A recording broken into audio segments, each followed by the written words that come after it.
Hello मेरे दोस्तों, मैं राहुल और स्वागत है आप लोगों का आपके अपने यूट्यूब चैनल आर के सेंटर पे। दोस्तों आज के वीडियो में हम लोग हिस्ट्री के एक मोस्ट इंपॉर्टेंट क्वेश्चन को क्लियर करने वाले हैं, जो कि आपका सेमेस्टर 5 हिस्ट्री कोर 12 का होने वाला है। ठीक है दोस्तों, ये जो क्वेश्चन आपका बीबीएमक्यू और बीबीयू दोनों के लिए होने वाला है। ठीक है, तो ये क्वेश्चन को विस्तार से और इंजॉय लेकर के समझने का प्रयास करें। ठीक है, देखिए अगर क्वेश्चंस की बात करें दोस्तों, तो क्वेश्चन आपका इस प्रकार से है कि च्वांग काई शेक की उपलब्धियां का वर्णन करें कि आखिर च्वांग काई शेक जो थे उनका क्या क्या उपलब्धियां था। ठीक है, अब उपलब्धियां के बारे में बात करें तो उपलब्धियां का मतलब होता है अपने जीवन में कुछ अच्छी चीज़ों को हासिल करना, है ना। जैसा कि मान लीजिए आज भारत में जो है हम लोगों ने महात्मा गांधी को याद करते हैं। ठीक है, तो आखिर क्यों याद करते हैं महात्मा गांधी को?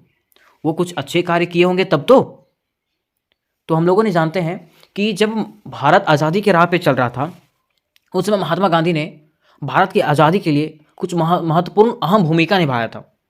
ठीक है, और वही अहम भूमिका जो था उनके उपलब्धियों के तौर पे जाना जाता है। ठीक है, उन्होंने भारत की आज़ादी के लिए कई आंदोलन छेड़े थे और आंदोलनों के कारण जो है ना उनको कई उपाधियां भी दिया गया था, और वही उपाधियां को जो है उनकी उपलब्धियां के तौर पे हम लोग जानते हैं। ठीक है, तो आखिर ये जो क्वेश्चन है इसमें से च्वांग काई शेक के बारे में क्यों बताया गया? ठीक है, तो च्वांग काई शेक के बारे में बताया गया क्योंकि ये जो है चाइना में कई अच्छे कार्य करते हैं, जिनके कारण ये जो है चाइना में विश्वविख्यात हो जाते हैं। ठीक है, तो चलिए जानते हैं कि कैसे ये विश्वविख्यात वहाँ पे हो जाते हैं। हाँ देखिए, सबसे पहले हम लोग क्या जानेंगे दोस्तों, इसके जीवन परिचय को जानेंगे। क्या जानेंगे? जीवन परिचय को, कि च्वांग काई शेक कौन था।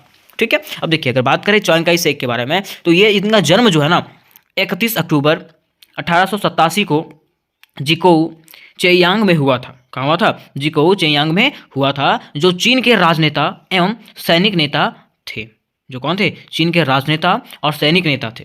ठीक है, जिन्होंने 1927 से 1975 तक चीनी गणराज्य का नेतृत्व किया। जिसने क्या किया? 1927 से लेकर के 1975 तक जो है ना चीनी गणराज्य का नेतृत्व किया था। किसने? च्वांग काई शेक ने। ठीक है, बताया जाता है दोस्तों कि वह चीन की राष्ट्रवादी पार्टी KMT के प्रभावी नेता तथा सनायत सेन के घनिष्ठ मित्र थे। उनकी अगर बात करें च्वांग काई शेक का, तो ये जो था ना KMT के प्रभावी नेता और सनायत सेन के कौन थे? घनिष्ठ मित्र थे। कौन? Chwang Kai Shek. ठीक है, यहाँ तक हम लोगों ने इसकी भूमिका को समझ लिया, इसके जीवन परिचय को समझ लिया। ठीक है, उसके बाद इनके जीवन परिचय में बताया जाता है दोस्तों कि 1906 में उसने एक सैनिक विद्यालय में शिक्षा आरंभ किया। किसने? च्वांग काई शेक ने। ठीक है, बाद में वह उच्च शिक्षा के लिए जापान चला गया, क्योंकि चाइना में जो था ना उच्च शिक्षा ग्रहण करने के लिए विश्वविद्यालय नहीं था। ठीक है, जापान में ही उनकी भेंट जो है डॉक्टर सनायत सेन से हुई। जापान में उनका भेंट किससे हुआ? डॉक्टर सनायत सेन से हुआ, और वह उनसे काफ़ी प्रभावित हुआ तथा उनसे प्रभावित होकर के वो जो है उनके दल का सदस्य बन जाता है। कौन? Chwang Kai Shek. ठीक है, आगे बताया जाता है दूसरा पॉइंट में कि वह क्योमितांग दल में काम करने लगा, किंतु जब चीन में इस दल का दमन होने लगा तो वह कुछ दिनों के लिए इस दल के कार्य से अलग हो गया। बाद में वह फिर से इस दल में आ गया और सैनिक संगठन के कार्य में लग गया। बताया जाता है कि वो जो था KMT जो पार्टी था, KMT दल जो था उसमें काम करने लगा था। ठीक है, और उसके बाद क्या हुआ कि जब चीन में इस दल का दमन होने लगा, मतलब चीन में जो है ना इस दल का विरोध करने लगे। ठीक है, तो वो कुछ दिनों के लिए जो है ना ये दल को छोड़ देता है, और कुछ दिनों के बाद जो है ये फिर से क्या हो जाता है? ये दल में जुड़ जाता है। ठीक है, और सैनिक संगठन के कार्य में लग जाता है। कौन? Chwang Kai Shek. ठीक है, आगे क्या होता है कि 1923 ईस्वी में उसे सोवियत सैनिक व्यवस्था के अध्ययन करने के लिए जो है ना मॉस्को भेजा गया। उसके बाद क्या हुआ कि 1923 ईस्वी में जो है इसको सोवियत व्यवस्था के बारे में, सोवियत सैनिक व्यवस्था के बारे में जानने के लिए जो है ना मॉस्को भेजा गया। ठीक है,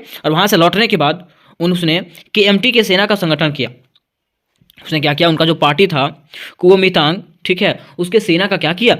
संगठन किया। ठीक है, उसके कुछ वर्ष के बाद क्या हुआ दोस्तों कि KMT की केंद्रीय कार्यकारिणी समिति का स्थायी परिषद का प्रधान नियुक्त कर दिया गया। ठीक है, उसके बाद क्या हुआ? कुछ दिनों के बाद जो है ना च्वांग काई शेक को जो है केंद्रीय कार्यकारिणी समिति का स्थायी परिषद का प्रधान नियुक्त कर दिया गया। किसको? च्वांग काई शेक को। ठीक है, फिर देखिए आगे यहाँ तक हम लोग जान गए कि इसके उपलब्धियां में क्या क्या थी, इनका जन्म कब हुआ, ये किस पार्टी से जुड़े हुए थे। ठीक है, इसके प्रवक्तक कौन थे, है ना।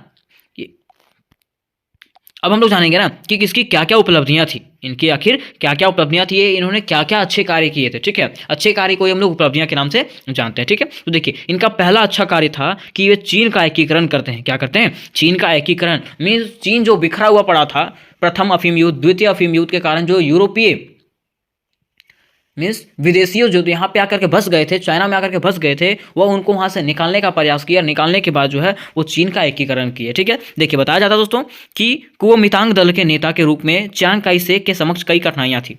जब वो यहाँ पे नेता के रूप में काम करने लगे ना, तो यहाँ पे उनके सामने कई कठिनाइयाँ था, जिसमें सबसे प्रमुख काम चीनी राष्ट्र के एकीकरण का था। जिसमें सबसे प्रमुख काम क्या था कि चीन का एकीकरण करना उसका सबसे प्रमुख कार्य था। चीन के एकीकरण के लिए उसने एक सैनिक अभियान चलाने का निश्चय किया। चीन के एकीकरण करने के लिए क्या किया, उसने एक सैनिक अभियान चलाने का निश्चय किया। इस अभियान में जो है ना सिपाही, मजदूर तथा किसान जो है ना हर तरह से साथ दिए। और यह जो अभियान चलाया गया किसके द्वारा, चियांग काई शेक के द्वारा। ठीक है, उस अभियान में जो है ना उनको सैनिकों ने, मजदूरों ने, सिपाहियों ने, हर लोग ने, किसानों ने भी क्या किया, साथ दिया। ठीक है, चियांग के कई प्रांतों पर अपना कब्जा कर लिया। और चियांग ने क्या किया, अपने कई प्रांतों पर जो है ना जो वो खो चुका था पहले, उस पर अपना कब्जा कर लिया। ठीक है, इसी बीच ओमितांग दल के वाम पक्ष में फूट पड़ गया। इसी बीच क्या हुआ कि ओमितांग दल के वाम पक्ष में जो था ना वो क्या हो गया, वामपंथी जो थी उसमें क्या हुआ, फूट पड़ गया। मतलब वहां से लोग जो है अलग अलग होने लगे। ठीक है, इसमें क्या हुआ कि कम्युनिस्टा का प्रभाव बढ़ने लगा। अतः चियांग को लगा कि चीनी क्रांति की एकता संकट में है, तो वह क्या हुआ, वामपंथी प्रशासन से अपना नाता तोड़ दक्षिण पंथियों के प्रभाव में आ गया और नानकिंग की अपनी अलग सरकार कायम कर लिया। ठीक है, और देखिए जब वहाँ उनको लगने लगा, चियांग काई शेक को लगने लगा कि यहाँ पे एकता जो है वो फिर से टूटने लगा है, तो वो क्या करता है, वहाँ से वो निकल करके दक्षिण पंथियों के प्रभाव में जुड़ जाता है वो। ठीक है, उनके साथ में जुड़ जाता है और वो एक अलग सरकार कायम कर लेता है। कौन, चियांग काई शेक। ठीक है, और इस समय क्या होता है कि वामपंथी नेता वामपंथी दल में उपस्थित साम्यवादियों की सफलता से डर करके साम्यवादियों को अपने दल से निकाल दिया। उसमें क्या हुआ, वामपंथी नेता जो थे ना, वामपंथी दल में उपस्थित साम्यवादियों की सफलता के डर से जो है ना साम्यवादियों को जो है अपने दल से निकाल दिए। ठीक है, और निकालने के बाद क्या हुआ कि चियांग से आकर के मिल गए। और जब वो लोग निकाल दिए वहां से, तो लोग ने क्या किया, चियांग शेक से आकर के लोग मिल गए। ठीक है, इस तरह से कुओमितांग दल में एकता कायम हो गया। इस तरह से क्या हुआ कि केएमटी जो दल बना था उसमें लोग जो है ना एकत्रित हो गए और वहां पे एकता कायम हो गया, है ना। दल में एकता कायम करने के उपरांत चियांग ने देश की एकता कायम करने का पुनः अपने सैनिक अभियान शुरू कर दिया। ठीक है, और जब दल में एकता हो गया ना, उसके बाद क्या किया, उसने देश की एकता को कायम करने का प्रयास किया, चियांग काई शेक ने। ठीक है, और देश की एकता को कायम करने के लिए उसने सैनिक अभियान कराना शुरू कर दिया। ठीक है, उसके बाद क्या होता है कि 1928 ईस्वी तक लगभग चीन के सारे प्रांत पर चियांग का अधिकार हो गया और चीन की एकीकरण पूरी हो गई।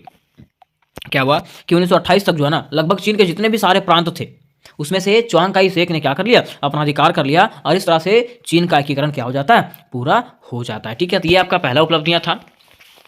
अब देखिए इसके दूसरी उपलब्धियों की अगर बात करें, तो दूसरा उपलब्धि है कानून व्यवस्था में सुधार। दूसरा क्या है, कानून व्यवस्था में सुधार। देखिए जैसे जिस समय वहाँ पे अफीम युद्ध चला था, ठीक है, अफीम युद्ध के बाद द्वितीय अफीम युद्ध हुआ था और उसके बाद जो है ना वहाँ पे संधि करने के बाद जो है विदेशियों के लिए चीन में जो है ना व्यापार का द्वार खुल गया था। ठीक है, और जब व्यापार का द्वार खुल गया था तो यहाँ पे जो विदेशी आकर के रहने लगे थे, है ना।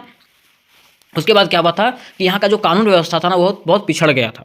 तो वही बताया जाता है कि चीन की कानून व्यवस्था अत्यंत पिछड़ी थी। इसके साथ साथ पश्चिमी राष्ट्र चीन में अपने राज्य क्षेत्र के आर्थिक अधिकार को छोड़ने के लिए तैयार नहीं था, इसलिए विदेशियों के चंगुल से निकलने के लिए नया कानून व्यवस्था को बनाया गया। ठीक है, देखिए जैसा कि हम लोगों ने जाना था कि जब विदेशी यहाँ पे आकर बस गए थे, चाइना में जब विदेशी लोग यहाँ पे आकर के बस गए थे, तो विदेशी यहाँ से जाना नहीं चाहते थे। जाना चाहते थे क्या, नहीं, यहाँ से जाना वो लोग नहीं चाहते थे। ठीक है, और जब लोग नहीं चाहने लगे, ठीक है, तो यहाँ के लोगों ने क्या किया, चियांग काई शेक ने क्या किया, यहाँ पे नए कानून को बनाना चालू कर दिया। ठीक है, उसमें उसने क्या किया, औद्योगिक क्षेत्र में नई कानून बनाया, श्रम कानून को बनाया। ठीक है, मजदूरों के कार्य करने के लिए समय को निर्धारित किया। इन सभी क्षेत्र में कानून को बनाया किसने, चियांग काई शेक ने, जिसके कारण क्या हुआ, चीन में प्रगति होने लगा। ठीक है, वो लोग खुद ब खुद जो है वहाँ से छोड़ करके जाने में मजबूर हो गए। ठीक है, फिर तीसरा देखिए, तीसरा है आपका आर्थिक सुधार। उन्होंने क्या किया था, अपने क्षेत्र में जो है ना आर्थिक सुधार भी किया था। ठीक है, अब आर्थिक सुधार मतलब क्या, देखिए बताया जाता है कि नानकिंग सरकार की सबसे बड़ी समस्या आर्थिक थी। ठीक है, चीन के सभी साधन विदेशियों के हाथ में थे। चीन की सरकार पर कर्ज का बोझ बढ़ता जा रहा था। सरकार अब भी बॉक्सर हर जाने की लदी हुई थी। जैसा कि मैंने आपको बताया था दोस्तों कि वहाँ पे अफीम युद्ध हुआ था, बॉक्सर विद्रोह हुआ था। ठीक है, तो बॉक्सर विद्रोह जब हुआ था ना, तो वहाँ पे नानकिंग की संधि हुई थी। ठीक है, और जब नानकिंग की संधि हुई थी तो नानकिंग की संधि के समय जो है ना उन चाइना पे जो है ना कई हरजाना जो है ना थोप दिया गया था। ठीक है, और जब इस पर हरजाना थोपा गया तो ये जो था ना हरजाना से लदा हुआ था, मतलब कर्ज से लदा हुआ था चाइना। ठीक है, और आज भी जो वो था कि वो कर्ज का सामना कर रहा था। ठीक है, इसके अलावा भूमि पर भी सरकार का कोई नियंत्रण नहीं था। देश में यदा कदा भीषण अकाल तथा बाढ़ का भी प्रकोप हुआ करता था। उसके साथ साथ अगर चाइना की बात करें तो चाइना में जो था ना भीषण अकाल भी पड़ा था और उसके साथ साथ बाढ़ का भी प्रकोप हुआ करता था, जिसके कारण यहाँ का आर्थिक स्थिति ठीक नहीं था। इन सभी समस्याओं से निपटने के लिए च्वांग काई शेक ने कई कार्य किए। 1928 में निर्मित सारे राष्ट्रीय कार्यालयों को संगठित किया। आर्थिक मंत्री टीवी सुंग ने आयकर वसूलने तथा संतुलित बजट पेश करने का नियम बनाया। चीन के प्रमुख बैंकों को नोट छापने का अधिकार दे दिया गया। मतलब देखिए, जब यहाँ पे लगने लगा उनको कि यहाँ का आर्थिक स्थिति ठीक नहीं है, तो उन्होंने क्या किया, यहाँ के हर एक क्षेत्र को जो है ना सुदृढ़ करने का प्रयास किया। यहाँ पे उन लोगों ने क्या किया कि चीन के जितने भी प्रमुख बैंक थे उनको उन्होंने नोट छापने का अधिकार दे दिया कि आप नोट छाप सकते हैं, जिससे क्या हुआ कि इनको जो है सरकार को जो है वहाँ से कर्ज मिलना स्टार्ट हो गया। ठीक है, इस प्रकार से क्या हुआ कि वो अपने आर्थिक व्यवस्था में पर्याप्त सुधार कर लिए। कौन? चाइना जो है अपने आर्थिक व्यवस्था में क्या हुआ, काफ़ी सुधार कर लिया। लेकिन च्वांग काई शेक ने कृषि सुधार की ओर ज़्यादा ध्यान नहीं दिया। ठीक है, लेकिन अगर इसकी बात करें तो इसने जो है ना कृषि क्षेत्र में ध्यान नहीं दिया था। ठीक है, फिर देखिए चौथा उसका उपलब्धियाँ। ठीक है, चौथा उपलब्धियों में अगर बात करें तो उसका यातायात के साधन एवं संचार के साधन में विकास। उन्होंने क्या किया था, यातायात के साधन में विकास किया, उसके साथ साथ संचार के साधन में भी विकास किया था। कैसे? देखिए, बताया जाता है इस काल में चीन में रेल लाइनें तथा नई नई सड़कों का निर्माण हुआ था। नानकिंग सरकार ने अपने रेलवे मंत्रालय का पुनर्गठन किया और रेलवे बोर्ड की पुनर्स्थापना हुआ। ठीक है, में बताया जाता है कि ये काल में क्या हुआ था कि चीन में जो ना रेल लाइन और नई नई सड़कों का निर्माण हुआ था, जिससे वहाँ का स्थिति जो था धीरे धीरे ठीक होने लगा। ठीक है, उसके साथ बताया जाता है कि सड़कों के निर्माण तथा उनकी देखभाल के लिए एक राष्ट्रीय सड़क योजना भी आयोजित किया गया। ठीक है, और जब वहाँ पे सड़क का निर्माण किया गया था ना, तो उसका देखभाल करने के लिए और सड़क का निर्माण करने के लिए जो है ना एक राष्ट्रीय सड़क योजना आयोग भी स्थापित किया गया था। साथ ही वायु मार्ग भी विकसित करने का प्रयास किया गया। वायु जैसे होता है ना एरोप्लेन उतरना, ठीक है, मतलब सब जगह जो था ना वहाँ पे एयरपोर्ट बनना स्टार्ट हो गया था। ठीक है, इसके अतिरिक्त विदेशियों द्वारा कई वायु कंपनियां खोली गई। उसके द्वारा क्या हुआ, उसके साथ साथ यहाँ पे विदेशियों द्वारा जो है कई वायु कंपनियां भी खोली गई। नदियों के जरिए जो है आंतरिक व्यापार तथा समुद्री बंदरगाह से क्या होने लगा, विदेशी व्यापार के लिए बड़े छोटे जहाज बनाने के लिए फैक्ट्रियाँ और नाविक कंपनियाँ खोली गई। उसके साथ साथ क्या हुआ कि यहाँ पे जो है ना जहाज बनाने के लिए, नाविक जहाज बनाने के लिए जो है ना कई फैक्ट्रियाँ भी खोली गई। और इस तरह से हम लोग देख सकते हैं ना कि चाइना में जो था वो धीरे धीरे विस्तार होते ही गया था। ठीक है, अब देखिए उसके आगे जो था उसका पांचवा उपलब्धियां। ठीक है, सामाजिक प्रगति। वो जो था हर चीज़ में ध्यान दिया था, चाहे वो कानून व्यवस्था की बात करें, चीन का एकीकरण की बात करें, आर्थिक स्थिति की बात करें, उसके साथ साथ सामाजिक प्रगति में भी उसने ध्यान दिया था।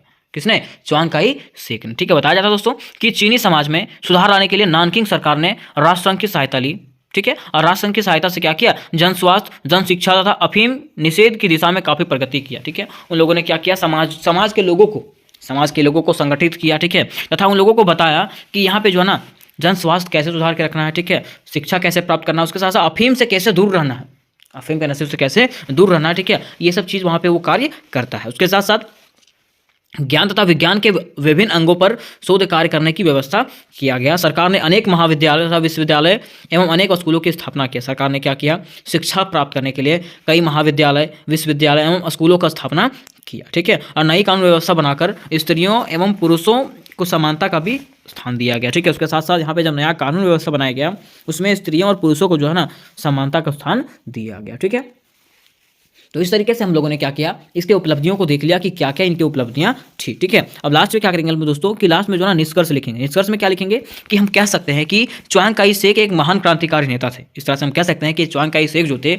एक महान क्रांतिकारी नेता थे, जिन्होंने क्या किया, चीन का एकीकरण कर देश के आंतरिक स्थिति में भी काफ़ी सुधार किया। जिसने चीन का एकीकरण किया और चीन का एकीकरण करने के बाद जो है इस देश के आंतरिक स्थिति को सुधारने का भी काफ़ी सुधार किया। ठीक है, तथा विदेशियों के प्रभुत्व को चीन से खत्म किया और विदेशी का प्रभुत्व जो था उसको यहाँ से क्या हुआ, जड़ सहित उखाड़ करके फेंक दिया। इस तरह से जो है च्वांग काई शेक ने चीनी राजनीति में अपना महत्वपूर्ण भूमिका अदा किया और यही महत्वपूर्ण भूमिका को जो है हम लोग इसके उपलब्धियों के तौर पे जानते हैं। ठीक है, तो उम्मीद करते दोस्तों कि ये क्वेश्चन आपको समझ में आ गया होगा और इससे रिलेटेड अगर और भी क्वेश्चन आपको चाहिए होंगे कोर 11 का, कोर 12 का, DSC 1 का, DSC 2 का, तो सारा का लिंक जो आपको डिस्क्रिप्शन बॉक्स में मिल जाएगा, वहाँ से आप लोग सारी वीडियोज़ को आराम से आकर के देख सकते हैं। ठीक है, तो मिलता है नेक्स्ट वीडियो में, तब तक के लिए जय हिंद, जय भारत।